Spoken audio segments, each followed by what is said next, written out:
नमस्कार, न्यूज 24 देख रहे हैं आप और आपके साथ मैं हूं सऊद मोहम्मद खालिद। और इस बुलेटिन में बात मोदी सरकार के नए सिपह सालारों की। जी हां, केंद्रीय मंत्रिमंडल विस्तार की अटकलों के बीच संभावित मंत्रियों के भी नाम सामने आ रहे हैं। मंत्रिमंडल विस्तार को लेकर के हलचल बहुत ज्यादा तेज है और संभावित मंत्रियों को लगातार दिल्ली पहुंचना भी जारी है। महाराष्ट्र के पूर्व सीएम और राज्यसभा सांसद नारायण राणे आज दिल्ली पहुंच चुके हैं। इधर असम के पूर्व सीएम सर्बानंद सोनोवाल भी गुवाहाटी से दिल्ली पहुंच चुके हैं। इसके अलावा मध्य प्रदेश से ज्योतिरादित्य सिंधिया भी अपने सभी कार्यक्रम रद्द करके दिल्ली में मौजूद हैं, जबकि एलजेपी के पशुपति पारस भी कल से ही दिल्ली पहुंचे हुए हैं। इसके अलावा जेडीयू के राष्ट्रीय अध्यक्ष आरपीसी सिंह भी जेडीयू केटे से बनाए जाने वाले तमाम मंत्रियों के नामों पर फैसला लेने के लिए दिल्ली पहुंच चुके हैं। और यह हलचल कितनी तेज है यह आप इस वक्त 4 तस्वीरों के माध्यम से समझ सकते हैं। सर्बानंद सोनोवाल दिल्ली में, ज्योतिरादित्य सिंधिया दिल्ली में, नारायण राणे भी दिल्ली में और दिल्ली में मौजूद हैं पशुपति पारस भी। हालांकि इसको लेकर के कई तरह की अटकलें लगातार लगाई जा रही हैं। काफी ज्यादा हलचल तेज है। कई राज्यों में विधानसभा चुनाव है, उसके मद्देनजर उससे पहले अपने मंत्रिमंडल को विस्तार देने की यह कवायद प्रधानमंत्री नरेंद्र मोदी की। नए सिपह सालार कौन कौन होंगे, अभी संभावित नामों पर ही चर्चा हो रही है, लेकिन जो दिल्ली पहुंचे हुए हैं नेता, उनके बारे में यह कहा जा रहा है कि बुलावा उन्हें केंद्र की तरफ से आ चुका है।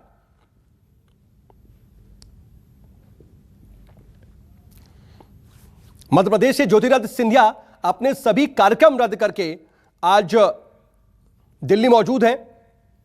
उसके अलावा सर्बानंद सोनोवाल भी दिल्ली पहुंच चुके हैं। महाराष्ट्र से नारायण राणे हैं दिल्ली में और बिहार से एलजेपी के कोटे से पशुपति पारस भी संभावित मंत्रियों की रेस में हैं। वो भी कल से ही दिल्ली में मौजूद हैं।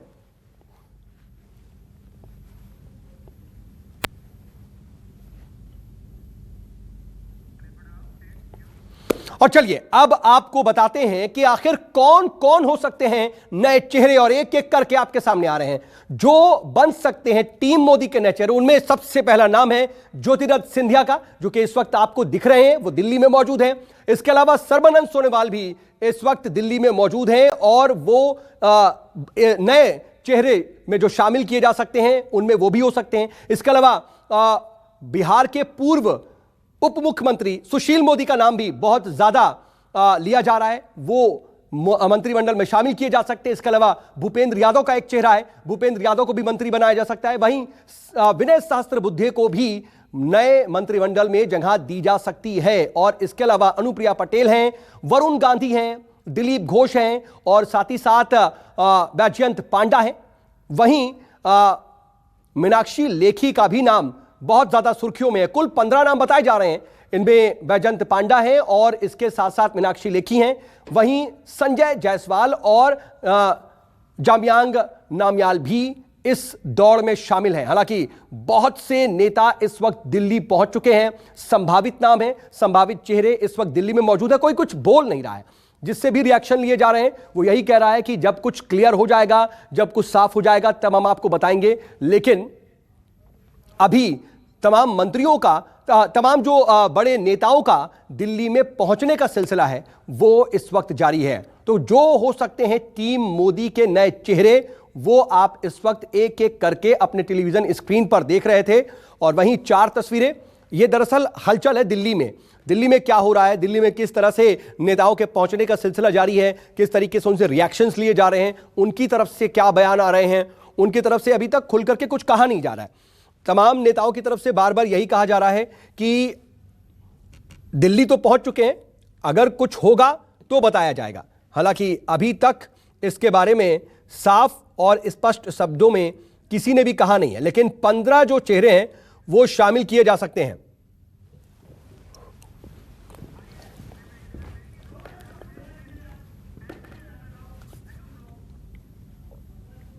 तो मोदी सरकार के नए सिपह सालार आखिर कौन कौन हैं वो हम आपको बताने की कोशिश कर रहे हैं। और ये देखिए, चेहरे भी लगातार आपकी टेलीविजन स्क्रीन पर इर्द गिर्द घूम रहे हैं। मीनाक्षी लेखी हो, वरुण गांधी हो, ज्योतिरादित्य सिंधिया हो, सर्बानंद सोनोवाल हो, नारायण राणे हो, ये वो चेहरे हैं जो शामिल किए जा सकते हैं। और ज्योतिरादित्य सिंधिया भी दिल्ली पहुंच चुके हैं। ज्योतिरादित्य सिंधिया आज दिल्ली पहुंचे और उनसे रिएक्शन लेने की कोशिश की गई। जब उनसे रिएक्शन लिया गया तो उन्होंने कहा कि अभी अभी तो दिल्ली पहुंचा हूं, मालवा का दौरा करके आया हूं। आज सभी कार्यक्रम रद्द करके ज्योतिराज सिंधिया दिल्ली पहुंचे हुए हैं और इस वक्त कुमार गौरव मेरे साथ, मेरे सहयोगी इस वक्त लाइव जुड़ रहे हैं। कुमार, अगर हलचल की बात की जाए, कोई भी शख्स अभी क्लियर और स्पष्ट कहने को कुछ तैयार नहीं है, लेकिन सुगबुगाहट और हलचल तो बहुत ज्यादा है।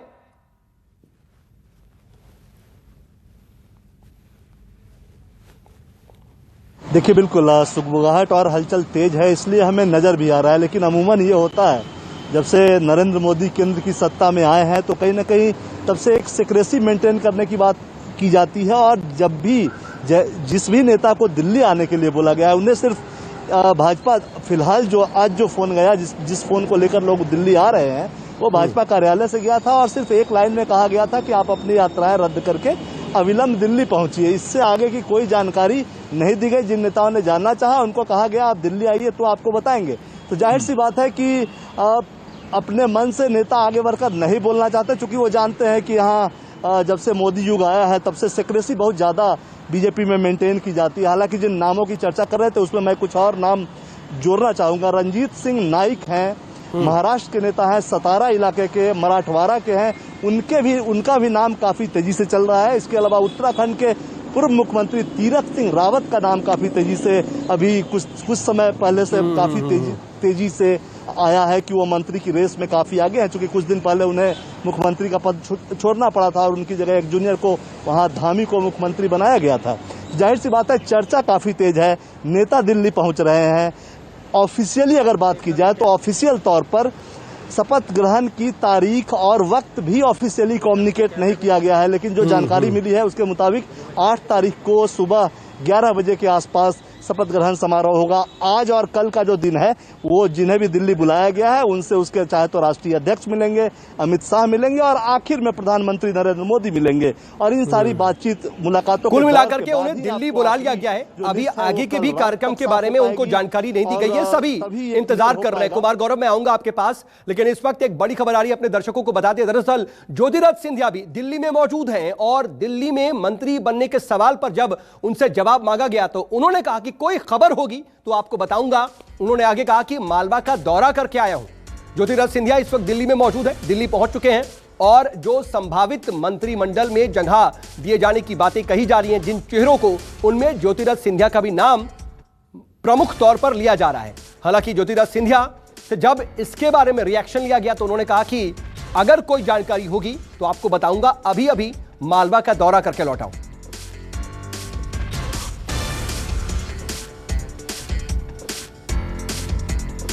कोई खबर होगी तो मैं आप लोगों को कोई फोन कॉल आया, बीच में दौरा रद्द करके आया। मैंने आपको कहा है कि कोई खबर होगी तो आपको जरूर बताऊंगा। अभी दौरा समाप्त करके मैं आया हूं। मैं श्रद्धांजलि देने के लिए और सांत्वना देने के लिए मालवा के 6 जिलों का दौरा समाप्त किया है। मैंने समाप्त करके मैं दिल्ली वापस आया। कोई खबर होगी मैं महाकाल मंदिर तो हर साल जाता हूँ। महाकाल मंदिर तो हमारा है। दिल्ली से आने के लिए महाकाल मंदिर के दर्शन करना सौभाग्य है हर व्यक्ति के लिए। सर, कोई स्पेशल कनेक्शन दिल्ली आने के लिए कि नहीं आपको सिंधिया जी? नहीं, मेरा दौरा समाप्त हुआ तो मैं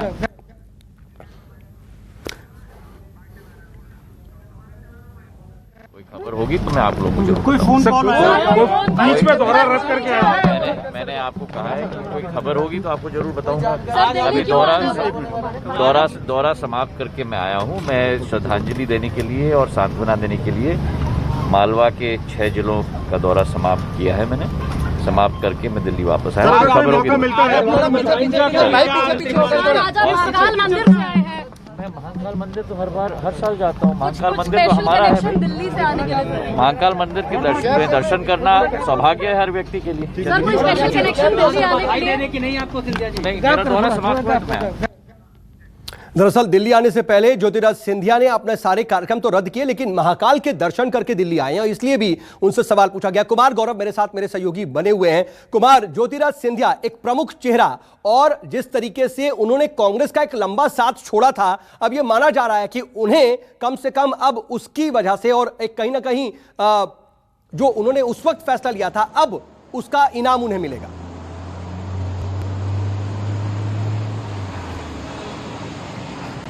देखिए, बिल्कुल इसमें कोई संशय भी नहीं होना चाहिए, क्योंकि ज्योतिरादित्य सिंधिया बहुत बड़ा काम करके आए हैं, बहुत बड़ी कुर्बानी देकर आए हैं। लंबे वक्त से जिस पार्टी में थे उसको छोड़कर आए हैं। मध्य प्रदेश में कांग्रेस की सरकार उनकी वजह से गई और वहां अब शिवराज सिंह चौहान पिछले कुछ समय से विराजमान है। तो जाहिर सी बात है, एक राज्य में सरकार देकर ज्योतिरादित्य सिंधिया बीजेपी में आए हैं। इनाम के तौर पर पहले उन्हें राज्यसभा मिला और ये वादा उसी वक्त था कि आपको प्रमुख तौर पे मंत्री पद दिया जाएगा। और हालांकि वक्त लंबा हो गया, लेकिन अब वो वक्त आ गया है। आप देखेंगे उनके नाम में कहीं कोई संशय ही नहीं है, वो केंद्रीय मंत्री बनेंगे। और इसलिए उन्हें फोन गया, वो भगवान की पूजा अर्चना करने के बाद दिल्ली आ गए हैं और पार्टी के आगे के मैसेज का इंतजार कर रहे हैं। आगे के मैसेज का उनको भी इंतजार है और तमाम बहुत से और नेता जो इस वक्त दिल्ली में मौजूद हैं उनको इंतजार है। आप नजर बना रखिएगा, मैं आपके पास आ रहा हूं, लेकिन अपने दर्शकों को एक बार फिर से दिखा देते हैं वो संभावित चेहरे जो मंत्रिमंडल में शामिल हो सकते हैं। कुल मिलाकर के 15 चेहरों को शामिल किया जा सकता है, ऐसी अटकलें हैं। और कौन से वो चेहरे हो सकते हैं, एक एक करके एक बार फिर से दिखाने की कोशिश करते हैं। जैसा कि हमने अभी आपको बताया और ज्योतिरादित्य सिंधिया की हमने रिएक्शन भी आपको दिखाया। ज्योतिरादित्य सिंधिया एक बहुत अहम नाम, इसके बारे में चर्चा है। ज्योतिरादित्य सिंधिया को कैबिनेट में शामिल किया जा सकता है। तो इसके बाद अगला चेहरा है, अगला चेहरा भी हम आपको दिखाते हैं। अगला चेहरा कौन है? ज्योतिरादित्य सिंधिया के अलावा कुल 15 चेहरे हैं। अब एक एक करके जल्दी जल्दी मैं चाहूंगा कि इन चेहरों को सामने रखा जाए और मैं उनके बारे में बताता रहूं। सर्बानंद सोनोवाल, इनके ये दिल्ली में मौजूद हैं, पूर्व सीएम हैं। इसके अलावा बिहार के डिप्टी सीएम सुशील मोदी जो रह चुके हैं, उनको भी कहा जा रहा है कि मंत्रिमंडल में शामिल किया जा सकता है। और इस बार की सरकार में उन्हें डिप्टी सीएम पद नहीं दिया गया, उसका इनाम शायद उन्हें मिलेगा। भूपेंद्र यादव, उन्हें भी मंत्रिमंडल में शामिल किया जा सकता है। इसके अलावा अगला चेहरा विनय सहस्त्रबुद्धे का, उन्हें अपने मंत्रिमंडल में शामिल करके प्रधानमंत्री नरेंद्र मोदी इसको विस्तार देंगे। और अनुप्रिया पटेल को भी मंत्रिमंडल में जगह दी जा सकती है। इसके अलावा वरुण गांधी के बारे में भी इस बार बहुत प्रमुख तौर पर यह बात कही जा रही है कि उन्हें इस बार के मंत्रिमंडल में शामिल किया जा सकता है। इस विस्तार में कम से कम उन्हें शामिल किया जा सकता है। वहीं जेडीयू के कोटे से भी मंत्रिमंडल में कोई मंत्री बनाया जा सकता है। लेकिन इस बीच जेडीयू के अंदर खाने से यह खबर आ रही है कि विस्तार में एक कैबिनेट सीट जेडीयू को मंजूर नहीं है। सूत्रों के मुताबिक जेडीयू यह चाहती है कि उसे कैबिनेट विस्तार में कम से कम 2 कैबिनेट सीटें और 1 राज्य मंत्री का पद दिया जाए। और अब आगे की बातचीत के लिए बाकायदा राष्ट्रीय अध्यक्ष आरसीपी सिंह दिल्ली मौजूद हैं और शाम में वो बीजेपी के बड़े नेताओं से मुलाकात करेंगे, अपनी पार्टी की मांग को रखेंगे। अभी तक जो खबरें आ रही हैं उसके मुताबिक बीजेपी जेडीयू को 1 केंद्रीय मंत्री और 2 राज्य मंत्री का पद देने को तैयार है। यानी 3 चेहरे, 3 जगह दी जा सकती है। लेकिन जेडीयू इससे आगे चाहती है। जेडीयू चाहती है कि कम से कम 2 कैबिनेट मंत्री हो और 1 राज्य मंत्री हो। उसको लेकर के आरसीपी सिंह आज दिल्ली में मौजूद है और बड़े नेताओं से उनकी मुलाकात भी होगी आज बीजेपी के। परिषद का विस्तार होने वाला है, इस बारे में सवाल उठ रहा है कि क्या इस बार जेडीयू शामिल होगी और क्या कुछ फार्मूला बन पाया है इस बार? नहीं, किसी फार्मूले के बारे में तो कोई जानकारी नहीं है, लेकिन इसके बारे में जो हम लोगों के पार्टी के राष्ट्रीय अध्यक्ष हैं, उन्हीं को इन सब चीजों के लिए अधिकार है। जो कुछ भी अधिकृत वही है, बातचीत करके जो कुछ भी होना है उसी के हिसाब से होगा। 4 लेंगे या 3 लेंगे या 2 लेंगे? जैसे पिछली बार एक सांकेतिक दिया गया था मुख्यमंत्री जी। इसकी कोई जानकारी मुझको नहीं है। सर, आपको सब जानकारी रहती है। नहीं, मुख्यमंत्री जी सवाल है कि पिछली बार मुख्यमंत्री जी पिछली बार जो हुआ सो हुआ जी, उस समय हम अध्यक्ष थे। जो कोई बात हो गई वो सब बात तो अब खत्म हो चुकी है। इस बार शामिल अब आप तो जान रहे हैं कि हमने ऑलरेडी, आपको पता ही है, आज से कई महीना पहले हमने अध्यक्ष की जिम्मेवारी आरसीपी सिंह को सौंप दी और उन्हीं को कहा है सारा काम करिए, देखिए। अब इसके बाद वापस में बातचीत करके इसके बारे में करेंगे। हमने पूरे तौर पर सारी जिम्मेवारी सौंप दी है, इसलिए इसमें कोई बात शामिल होने को लेकर के क्या आपकी राय है? क्या अब आप उन्हीं से पूछ लीजिए। वो तो फोन हमको पर उपलब्ध रहते नहीं, हमको नहीं लगता है कोई कि शामिल नहीं होंगे, ऐसी कोई बात है। हमको किसी ने नहीं कहा, हमको ऐसा कुछ नहीं कहा गया है कि शामिल नहीं होंगे। इसलिए इसके बारे में तो वही बात कर लेंगे। कितने लोग मंत्री बनेंगे मुख्यमंत्री जी? ये हम नहीं पूछे हैं किसी से। हमने कहा कि बिल्कुल अधिकृत ही, पहले ही अध्यक्ष पद देने के बाद ही अधिकृत कर दिया, इसलिए हमारी तरफ से इसमें कोई बात नहीं। 4 लोग जो भी माननीय आदरणीय प्रधानमंत्री जी चाहेंगे उसी के हिसाब से जो भी होना होगा होगा। आप विस्तार में जाएंगे, आप विस्तार में जाएंगे, जब विस्तार होगा जिस दिन जाएंगे। हमको क्या पता है किस दिन होने वाला है, क्या होने वाला है, इसके बारे में तो कुछ पता नहीं, इसके बारे में तो पता नहीं। तो बिहार के मुख्यमंत्री नीतीश कुमार को आप सुन रहे थे और कैबिनेट विस्तार के बारे में वो जानकारी दे रहे थे। साफ तौर पर ये कह रहे थे कि असल में आरसीपी सिंह ही अधिकृत हैं। लेकिन देखिए, इस बीच जेडीयू अध्यक्ष का बयान सामने आया। आरसीपी सिंह ने कहा है कि हमारे नेता ने जो कह दिया वो सही है, कहीं कोई पेंच नहीं फंसा हुआ है, सब कुछ तय है। आरसीपी सिंह की तरफ से ये बात कही गई है। हालांकि नीतीश कुमार ने साफ तौर पर कहा था कि जो मोदी जी चाहेंगे वो होगा। देखिए, हमारे नेता ने जो बात कह दिया वो सत्य है। तो आप ही के ऊपर आप बताइए सर, क्या है? अरे तो आप देखिएगा ना, बातचीत फाइनल हो गई है, आप देखिएगा ना। मतलब माना जा रही सब कुछ फिर पेंच फंसा हुआ है, इसका मतलब कहीं कोई पेंच किसी तरह का नहीं। सर कितने लोग अब आप वेट करो ना यार। सर एक छोटा सा सवाल, चूंकि एक छोटा सा सवाल सर, चूंकि है कि आपका नाम, ललन बाबू का नाम, या कहा जा रहा है कि 2 कैबिनेट। देखिए, ऐसा है ना कि दिक्कत क्या है ना कि ये सारा आप ही लोग मीडिया में चलाते रहते हैं। अच्छा, ये तो आप लोग चलाते हैं ना, तो आप लोग वेट कर लीजिए। मतलब सब कुछ तय हो गया है? अरे तो इसमें कोई डाउट है क्या?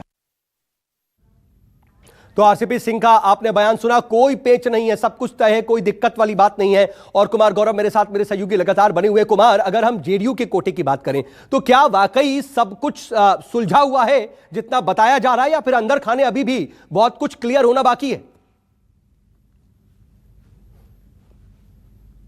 बहुत चीजें सावधानी बाकी है, क्योंकि देखिए आरसीपी सिंह ये कहना चाहते हैं, कम से कम ये मैसेज देने की कोशिश कर रहे हैं कि गठबंधन में कहीं कोई समस्या नहीं है, किसी चीज को लेकर कोई दिक्कत नहीं है। लेकिन असलियत यह है कि जेडीयू जो आंकड़े लेकर आई है वो ये कहना चाहती है कि 17 सांसद बिहार में बीजेपी के हैं, 5 मंत्री। ठीक है कुमार, मैं आ रहा हूं के पास। सौरभ कुमार मेरे साथ, मेरे सहयोगी इस वक्त जुड़ रहे हैं। सौरभ के पास जरा चलते हैं। सौरभ, देखिए, बिहार से लेकर के दिल्ली तक जेडीयू के कोटे से कितने मंत्री होंगे, कौन कौन होंगे, कितने कैबिनेट और कितने राज्य मंत्री, इसको लेकर के अटकलें अभी तक कुछ क्लियर नहीं है। लेकिन सामने यह जाहिर किया जा रहा है कि सब साफ है, सब कुछ पहले से क्लियर है।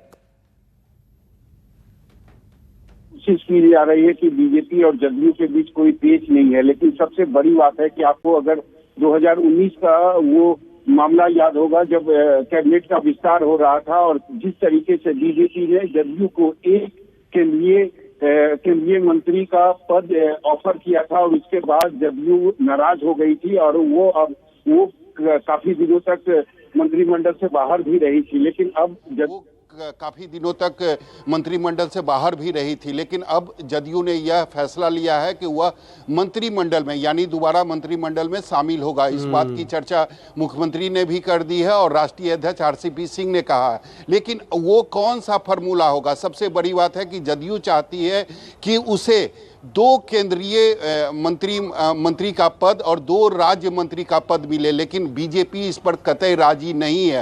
हालांकि बातचीत का जो दौर है वह अभी भी जारी है, लेकिन अब जो खबरें आ रही है कि जदयू ने कहा है वो एक सीट मतलब एक जो पद है उसे घटने को तैयार है और अब जदयू कह रही है कि उसे 2 कैबिनेट और 1 राज्य मंत्री का पद चाहिए ही चाहिए। तो निश्चित तौर पर अभी बात नहीं बनी है, लेकिन निश्चित मीडिया को यह बताने की कोशिश की जा रही है कि कहीं कोई पेच नहीं है, ताकि बातचीत का जो सिलसिला है वह जारी रहे। और सबसे बड़ी बात है कि जो लेकिन सौरभ, नीतीश कुमार कह रहे हैं कि सारा अधिकार आरसीपी सिंह को है और आरसीपी सिंह इस वक्त दिल्ली में मौजूद है और उनकी बीजेपी के तमाम बड़े नेताओं से आज शाम में मुलाकात भी है। लेकिन क्या सिर्फ आरसीपी सिंह अकेले ये निर्णय ले रहे हैं या फिर बिहार से भी उन्हें कहीं ना कहीं डिक्टेट किया जा रहा है?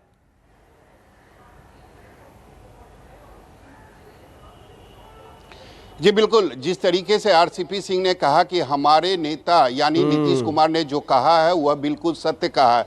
पार्टी के नेता नीतीश कुमार ही है, हालांकि पार्टी के राष्ट्रीय अध्यक्ष जरूर आरसीपी सिंह हैं और उन्होंने आज सुबह वो दिल्ली गए हैं और उससे पहले उन्होंने मुख्यमंत्री से भी मुलाकात की है और काफ़ी लंबी बातचीत हुई है। तो निश्चित तौर पर मुख्यमंत्री ने उन्हें कह दिया है कि फार्मूला क्या होगा, यानी उनकी जो पार्टी होगी वो किस फार्मूले के साथ मंत्रिमंडल में शामिल शामिल होगी तो निश्चित तौर पर उसी बिल्कुल, फॉर्मूले के भले ही तहत ये कहा जाए आरसीपी कि जो है वो कोई आगे पेच के नहीं फंसा यानी है और बीजेपी सब के कुछ साफ जो है, बड़े लेकिन पेच तो अभी फंसा है और ये साफ होना बाकी है कि आखिर क्या फॉर्मूला अंतिम रूप में कहीं ना कहीं अंतिम रूप लेगा, क्या तय होगा। आप नजर बना रखिएगा, आगे भी आपसे अपडेट के लिए जुड़ेंगे।